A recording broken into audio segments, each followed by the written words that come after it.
Good morning friends. मैं हूं आपका दोस्त निहार रंजन विश्वास और मैं रुद्रपुर सिटी उत्तराखंड से बिलोंग करता हूं। और आज मैं ओके लाइफ केयर को प्रमोट कर रहा हूं और मुझे बहुत अच्छा फील हो रहा है क्योंकि डायरेक्ट सेलिंग की इस समय क्रांति आ चुकी है। और डायरेक्ट सेलिंग एक ऐसा व्यापार है जो विषम परिस्थितियों में भी लोगों का साथ देता है। तो आज मैंने सोचा कि एक बहुत इंपॉर्टेंट टॉपिक है जो बहुत सारे लोग हैं जो डायरेक्ट सेलिंग को एज ए कैरियर सेलेक्ट करना चाहते हैं, चुनना चाहते हैं। तो कई बार क्या है कि हमसे जाने में गलती हो जाती है क्योंकि हमें तजुर्बा नहीं होता है। तो मैंने कुछ साल से काम किया है डायरेक्ट सेलिंग में, तो मैं चाहता हूं कि मैंने सोचा कि आज एक इम्पॉर्टेंट वीडियो बनाया जाए। इम्पॉर्टेंट का मतलब इम्पॉर्टेंट ही है क्योंकि कई लोग जो है इसको जज नहीं कर पाते। तो मैंने सोचा एक छोटा सा वीडियो बनाया जाए ताकि लोग जो है डायरेक्ट सेलिंग को अच्छे से सेलेक्ट कर पाएँ। कुछ ऐसे की पॉइंट्स हैं जिनको अगर हम फोकस करें तो हम अच्छे से पहचान पाएंगे कि हम किसी सही कंपनी में जा रहे हैं। तो कुछ ऐसे मेन पॉइंट्स हैं, मैंने 5 पॉइंट्स बना रखे हैं जिनके अंदर बहुत सारी चीज़ें हैं जो मैं छोटा छोटा बताऊंगा। तो आपको क्लियर हो जाएगा कि डायरेक्ट सेलिंग कंपनी को चुनने में आपको आसानी हो जाएगी। तो आज मेरा टॉपिक यही है कि how to select a right direct selling company. तो डायरेक्ट सेलिंग कंपनी को जब भी हम सेलेक्ट करते हैं तो कंपनी का प्रोफाइल देखते हैं और प्रोफाइल एक बहुत इंपॉर्टेंट पार्ट है क्योंकि जैसे हम न्यू बनाते हैं किसी बिल्डिंग को बनाने के लिए, तो उसी तरीके से प्रोफाइल का बहुत बड़ा रोल है क्योंकि आप एज ए कैरियर बहुत लंबे समय तक अपनी पीढ़ी के लिए बिजनेस करना चाहते हैं। तो प्रोफाइल को चेकअप करना बहुत ज़रूरी है। तो प्रोफाइल में हमें क्या देखना है कि जो भी कंपनी स्टार्ट हो रही है उसका फाइनेंस का बैकअप सेल्फ का देखिए क्योंकि ये बिजनेस छोटा नहीं है, बहुत बड़ा बिजनेस है। पहले नेशनल फिर इंटरनेशनल कंपनी बनती है। तो आप सोचें कि छोटा बैकअप के साथ आप कभी भी कई बार फ्लॉप हो जाता है। तो अच्छा बैकअप अगर सेल्फ फाइनेंस का होगा तो कई सारी चीज़ों को वो मैनेज कर पाएंगे। तो कंपनी का खुद का सेल्फ का बैकअप बहुत ज़रूरी होना चाहिए, ना कि फील्ड से पैसा कलेक्ट करके अपने आप को बड़ा करना। तो फील्ड से संभावना कई बार ये होती है कि डिस्टर्ब हो सकता है, लेकिन कंपनी का सेल्फ का बैकअप अच्छा है तो कई चीज़ों को मैनेज कर ले जाती है। दूसरा हमें पॉइंट ये देखना है कि जो टॉप चेयर पे बैठे हुए शख्स हैं, जो कंपनी चला रहे हैं, जो आज बहुत बड़े विजन मिशन के साथ अगर लगे हुए हैं, तो आप ये देखिए कि उनको डायरेक्ट सेलिंग का सफल तजुर्बा है कि नहीं। क्योंकि सिर्फ अगर फाइनेंस का बैकअप देखने से काम नहीं चलेगा क्योंकि ये बिजनेस लाला बनियों के हाथ से रन नहीं हो सकता है। ये बहुत खतरनाक बिजनेस है, बहुत सारे लोगों को कमांड करना पड़ता है, संभालना पड़ता है, टीम को संभालना पड़ता है, उनको मोटिवेशन देना पड़ता है। तो ये सब चीज़ें वही कर सकता है जो एक डायरेक्ट सेलिंग में तजुर्बा ले चुका है। तो ये पॉइंट बहुत ज़रूरी है प्रोफाइल में देखना। उसके बाद नेक्स्ट हमें देखना है एथिक्स।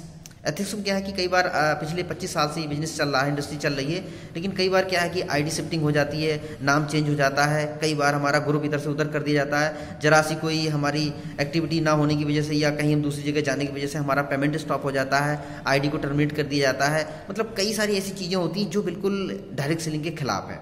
तो अगर ऐसी कोई एक्टिविटीज़ हो रही है, नाम चेंज होना, आईडी टर्मिनेट होना, हमारा पेमेंट होल्ड हो जाना, हमारे ऊपर कोई नई एंट्री सेट हो जाना, हमारा स्ट्रक्चर कहीं दूसरी जगह चले जाना, ऐसी अगर कोई एक्टिविटीज़ होती है तो आप बच के रहो। अगर ऐसी नहीं हो रही है तो आप समझ लो कि एथिक्स को फॉलो किया जाता है क्योंकि जहाँ पे एथिक्स नहीं है तो वो लंबे समय तक आप गेम नहीं बना सकते हो। एथिक्स का होना बहुत ज़रूरी है। चौथा इसी में देखना ये है प्रोफाइल में कि प्रोडक्ट मार्केटिंग अगर हम कर रहे हैं तो कंपनी का जो विजन है वो प्रोडक्ट सेल करने पे है या ड्रीम सेल करने पे। क्योंकि 25 साल में बहुत सारी कंपनी, मैं नाम नहीं लेना चाहूँगा, बहुत सारे जो है कंपनियाँ जो है ड्रीम को ज़्यादा फोकस करती हैं, जबकि ड्रीम से कोई मतलब नहीं है। अगर आपका प्रोडक्ट सेल हो रहा है, प्रोडक्ट पे फोकस किया जा रहा है तो ऑटोमेटिक ड्रीम आपका पूरा हो जाएगा। तो आप ये देखिए कि कंपनी का जो नियम कानून जो बने हैं या जिस चीज़ पे फोकस किया जा रहा है, प्रोडक्ट को सेल करने पे बात हो रही कि नहीं हो रही, क्योंकि प्रोडक्ट सेल होगा तो बाकी ऑटोमेटिक सब सही हो जाएगा। तो प्रोफाइल में ये 4 चीज़ें देखनी है। नेक्स्ट हमारा पॉइंट आता है सेकंड, वो है प्रोडक्ट। क्योंकि जब आप किसी कस्टमर के डोर पे बैठेंगे, घर पे बैठेंगे, तो उसे इन चीज़ों से कोई मतलब नहीं, प्रोफाइल क्या है, कौन सी कंपनी है, क्या प्रोडक्ट बन रहा है, इससे कोई मतलब नहीं है। जब भी आप प्रोडक्ट लेके बैठेंगे तो सबसे पहले रेट की बात करेगा, प्राइस की बात करेगा, MRP देखेगा वो। क्योंकि हमारे इंडियन मेंटालिटी है, 80% हमारे भारत की जनता जो है वो इस पे सबसे पहले फोकस करता है। तो अगर यहाँ से संतुष्ट हो गया, प्राइस ऐसा है जो अफोर्डेबल है, आपके पास जो प्रोडक्ट है वो लगता है कि आप आसानी से सेल कर सकते हैं, आप बेच सकते हैं, तो आप समझो सही है प्राइस। नेक्स्ट, सिर्फ प्राइस से संतुष्टि नहीं मिलेगी, अगर उसका क्वालिटी ठीक नहीं है, क्वालिटी मैच नहीं कर रही है तो कस्टमर डिस्कनेक्ट हो जाएगा, उसकी रीसेल नहीं आएगी। तो क्वालिटी होना बहुत ज़रूरी है। नेक्स्ट हमें देखना है पैकिंग, फील एंड लुक। पहली बार जब परचेज होता है प्रोडक्ट तो आप देखेंगे उसका लुक फील से हम आइडिया लगा लेते हैं कि अंदर भी चीज़ बढ़िया होगी। तो पैकिंग भी बहुत शानदार होनी चाहिए। नेक्स्ट हमें देखना है सर्विस। सर्विस का मतलब अवेलेबिलिटी, की प्रोडक्ट बहुत अच्छा है, रेट भी बहुत अच्छा है, क्वालिटी बहुत अच्छी, लेकिन दोबारा मिलेगा कहाँ, उसके लिए दूर जाना ना पड़े, आसपास में वो प्रोडक्ट अवेलेबल अगर हो जाता है तो आपको सेल करना बहुत आसान हो जाएगा। नेक्स्ट हमें देखना वैरायटी ऑफ प्रोडक्ट। जिस भी कंपनी में आप ज्वाइन हो रहे हैं, अगर आप 1-2 प्रोडक्ट के साथ काम करें तो बहुत बड़ा टर्नओवर नहीं हो सकता, और बहुत बड़ा टर्नओवर नहीं हो सकता तो बहुत बड़ा बेनिफिट या मार्जिन आप नहीं ले सकते। तो ऐसी कंपनी के साथ कनेक्ट हो जहाँ पे वैरायटी ऑफ प्रोडक्ट हो। वैरायटी मीन्स आपके पास किचन का भी हो, ब्यूटी का भी हो, कॉस्मेटिक का भी हो, हेल्थ का भी हो, एग्रीकल्चर का भी हो, सप्लीमेंट हो, आयुर्वेदिक हो या बच्चों का हो, मतलब जितनी ज़्यादा सेगमेंट में कंपनी काम कर रही है और इस तरीके के सेगमेंट्स अगर जितने ज़्यादा होंगे तो आप किसी भी बंदे के घर में बैठेंगे तो कुछ ना कुछ एटलीस्ट सेल आपकी जरूर होगी और सेल ही आपके लिए बाई प्रोडक्ट देगा। नेक्स्ट हमें बात करनी है कि नीड बेस्ड प्रोडक्ट। अगर आप देखेंगे कि कंपनी में ऐसा कोई प्रोडक्ट है जो लोग ले रहे हैं लेकिन कोई काम का नहीं है, तो आज की डेट में लोगों की मेंटेलिटी चेंज हो चुकी है। अगर 500 रुपये 1000 रुपये भी खर्च कर रहा है तो ये सोच रहा है बिजनेस की बात बाद में होगी, लेकिन जो प्रोडक्ट मेरे पास आया है ये काम का है कि नहीं।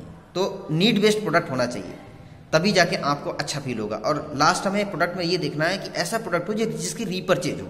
अगर रीपर्चेज नहीं होगी तो आप बहुत बड़ा बिजनेस नहीं खड़ा कर सकते हैं, क्योंकि मुझे 8 साल के बाद रीपर्चेज की ताकत समझ में आई। डायरेक्ट सेलिंग में रीपर्चेज रीढ़ की हड्डी है। आप समझ लीजिए कि आप एक बार अगर स्ट्रक्चर खड़ा कर देते हैं, ग्रुप बना देते हैं या कंज्यूमर का एक लॉबी बना देते हैं, तो आप समझो कि वही रीसेल आएगी जिसकी वजह से आपका टर्नओवर होगा और आपको एक अच्छा मेहनताना मिलेगा। तो रीसेल होना बहुत जरूरी, रीसेलेबल प्रोडक्ट होना चाहिए। नेक्स्ट हमें देखना है एजुकेशन सिस्टम, क्योंकि हमारे पूर्वजों ने कोई डायरेक्ट सेलिंग के बारे में नॉलेज नहीं दी, हमारे घर वालों ने नहीं दी, ना हमारे घर में कोई इससे करके कामयाब हुआ है। तो हमें ये देखना है कि एजुकेशन सिस्टम है या नहीं है, और खास तौर से बेसिक एजुकेशन फ्री होनी चाहिए। 25 साल में कई सारी कंपनियों ने एजुकेशन तो दी है, लेकिन बहुत सारे पैसे लिए हैं लोगों की वजह, जिसकी वजह से आम आदमी या जो बेसिक या जो स्टार्टिंग लेवल का बंदा है वो फीस पे नहीं करवाने की वजह से एजुकेशन नहीं ले पाता। तो किसी भी कंपनी के साथ आप एसोसिएट हो रहे हैं तो आप ये देखिए बेसिक लेवल की जो एजुकेशन है वो फ्री ऑफ कॉस्ट होनी चाहिए। अगर फ्री है तो आपके बहुत सारे लोग डुप्लीकेट हो जाएंगे, सीख जाएंगे, जिससे आपका बिजनेस बड़ा हो जाएगा। नेक्स्ट हमें पॉइंट देखना है पे आउट प्लान। पे आउट प्लान में क्या देखना है, क्योंकि जो डायरेक्ट सेलर है, जो आपका डिस्ट्रीब्यूटर है, जो स्टार्टर है, वो पे आउट प्लान से खुश होगा। क्यों जाएगा लोगों से मिलने, क्यों लोगों को प्रोडक्ट सेल करेगा, तो उसका जो है फोकस जो होता है अपना मेहनताना अपना लाभ से होता है। तो पे आउट प्लानों में क्या देखना है कि जो प्लान कंपनी ने डिजाइन किया है वो ईजी है कि नहीं है, क्योंकि ये प्लान डुप्लीकेट अगर हो जाता है तो आपके काम करने से बिजनेस बड़ा नहीं होगा, आपके साथ जो एसोसिएट लोग हो रहे हैं उनके काम करने से बिजनेस बड़ा होगा। तो प्लान ये देखिए कि ईजी है कि नहीं है। ईजी होगा तो सारे लोग सीख जाएंगे और आपका बिजनेस बड़ा होने लगेगा। नेक्स्ट हमें ये देखना कि जो भी सेल हमारे डायरेक्ट सेलर ने की है, चाहे वो छोटी की या बड़ी की, जो सेल की, चाहे उसका 30 रुपए का बना, चाहे 50 का बना, चाहे 100 का बना, चाहे 150 का बना, 200 का बनाया, 500, जो भी एटलीस्ट सेल हुई है उसका अमाउंट उसके खाते में आया कि नहीं आया। क्योंकि बहुत बड़ी वैल्यू होती है जब स्टार्टर बंदा होता है, चाहे छोटा अमाउंट आए लेकिन उसके लिए वो बहुत वैल्यू रखता है। तो आप ये देखिए कि उसके अकाउंट में पैसा आया कि नहीं, क्योंकि कई बार कंपनियों में मैंने खुद देखा है वॉलेट बना देते हैं, कोई आपको जो है वाउचर दे देते हैं। मतलब पैसे का काम पैसे से ही होता है, चाहे उसने छोटा काम किया हो वो पैसा उसके खाते में ट्रांसफर होना चाहिए, ये देखना बहुत जरूरी है। नेक्स्ट हमें देखना है कंपनी में जो इनकम दिखाई जाती है, किसी में 6 है, किसी में 7 है, किसी में 10 है, किसी में 14 है, किसी में 20 है, ये मायने नहीं रखता। अगर आपको बड़ा पे आउट बनाना है, ज़्यादा इनकम करनी है, तो जितनी भी इनकम है कंपनी की जो शो हो रही पेपर पे, वो सारी इनकम को क्वालिफाई करने के लिए करना क्या है, टारगेट क्या है, कंडीशन क्या है, और उसको आप फॉलो कर लेंगे बहुत बड़ी बात नहीं है। लेकिन आपके साथ जो नए एसोसिएट आ रहे हैं, नए डिस्ट्रीब्यूटर आ रहे हैं, क्या वो इसको फुलफिल कर पाएंगे? अगर वो कर पाएंगे तभी आपका व्यापार बड़ा बनेगा, नहीं तो 1 2 4 लोग कर लेंगे तो उससे काम नहीं बनेगा। तो सारी कंडीशन को चेक कीजिए कि सारे टॉप लेवल पे पहुंचने के लिए कंपनी का टारगेट क्या है, वो हिट किया जा सकता है या नहीं है, तभी आप बड़ा पे आउट बना सकते हैं। और 5वां हमें ये देखना है, जो सीनियर के साथ अटैच हो रहे हैं, चाहे आप अपलाइन कर सकते हो, चाहे लीडरशिप कर सकते हो, उनका भी बहुत बड़ा रोल होता है। जिस तरीके से आप मर्सिडीज गाड़ी खड़ी कर दो नई, बहुत महंगी है, बहुत बेहतरीन लग्जरी है, लेकिन उसका ड्राइवर अगर बेकार है, उसको कोई पता ही नहीं, कोई तजुर्बा ही नहीं है, और वो आपकी गाड़ी के साथ आपके साथ कर दिया जाए, तो फिर मुझे नहीं लगता कि वो मंजिल पे पहुंचाएगा। ठीक उसी तरीके से कंपनी कितनी बढ़िया हो, सारे पॉइंट्स पे बढ़िया हो, लेकिन अगर आप जिस लीडर के साथ ज्वाइन करना चाहते हैं उसको अगर ABCD कुछ भी नहीं पता, डायरेक्ट सेलिंग का तजुर्बा नहीं है, तो आप बहुत बड़ा मुकाम हासिल नहीं कर सकते हो। तो आप चेक करो, उनके साथ बात करके कर सकते हो, ये आपको एक दिन में नहीं पता चलेगा। आप बात करके कर सकते हैं, टेबल मीटिंग करके कर सकते हैं, फ़ोन पे बात करके कर सकते हैं, उनके प्रोफाइल को चेक करके कर सकते हैं कि क्या लीडर ऑनेस्ट है कि नहीं, क्योंकि ऑनेस्टी बहुत बड़ा रोल अदा करती है। उसके बाद आप देखो कि ये एक्टिव है कि नहीं है, कहाँ कहाँ एक्टिव कैसे रहते हैं, इफेक्टिव है कि नहीं है, ग्रोइंग है कि नहीं है, केयरिंग है कि नहीं है। इन सारी चीज़ों को देखने के बाद ही आप कंफर्म हो पाएंगे कि आप सही जगह पे जा रहे हैं। तो ये मैंने 5 पॉइंट बताए। सबसे पहले प्रोफाइल बताया, दूसरा मैंने आपको प्रोडक्ट के बारे में बताया, तीसरा मैंने एजुकेशन बताया, चौथा मैंने पे आउट प्लान बताया, और 5वां मैंने लीडरशिप, यानी जिस बंदे के साथ आप कनेक्ट होना चाह रहे हैं। ये 5 पॉइंट अगर आपके सही हैं तो आप एक सही डायरेक्ट सेलिंग कंपनी चुन पाएंगे। और मुझे आज प्राउड फील हो रहा है, गॉड को थैंक्स करता हूं कि जाने अनजाने में पीछे मैंने कई और सारी कंपनियां की हैं, लेकिन मुझे इस तरह का प्लेटफॉर्म नहीं मिल पाया। आज ये पांचों चीज़ों को आज ओके लाइफ केयर फुलफिल कर रही है, जिसकी वजह से मैंने इसको डिसाइड किया और मैं पूरे दिल से इस काम को कर रहा हूँ। और मुझे आज बताते हुए गर्व महसूस हो रहा है, क्योंकि कंपनी की जितनी भी सारी इनकम है मैंने खुद क्वालिफाई कर चुका हूँ। और मेरे टीम में मेरे साथ जो बंदे चल रहे थे, 4 लोग हम लोग थे, चारों लोग सारी इनकम को आज इंजॉय कर रहे हैं। तो आज ओके लाइफ केयर बहुत बड़ा बेहतरीन ब्रांड बन चुका है। जो भी लोग वाकई में दिल से कैरियर बनाना चाहते हैं तो एक बार ओके लाइफ केयर को आप सर्च कीजिए, बैठिए, और मुझे पूरा यकीन है कि जब आप इसके अंदर तक की गहराई को जानेंगे तो आप मना नहीं कर पाएंगे, ना नहीं कह पाएंगे, आप ज्वाइन करेंगे और बहुत अच्छा फील होगा आपके लिए। जिस तरीके से आज मैं अपने आप को अच्छा फील कर रहा हूँ, दिल से बता रहा हूँ कि ओके लाइफ केयर, जो भी व्यक्ति सीरियस है, ईमानदार है, मेहनती है, उसके लिए सबसे बेहतरीन प्लेटफॉर्म है ओके लाइफ केयर। और मैं ऑल ओवर इंडिया में मदद कर रहा हूँ। अगर आप मेरे साथ कनेक्ट होना चाहते हैं तो आप मेरे नंबर पर कॉल कर सकते हैं। मेरा नंबर है 9984559516।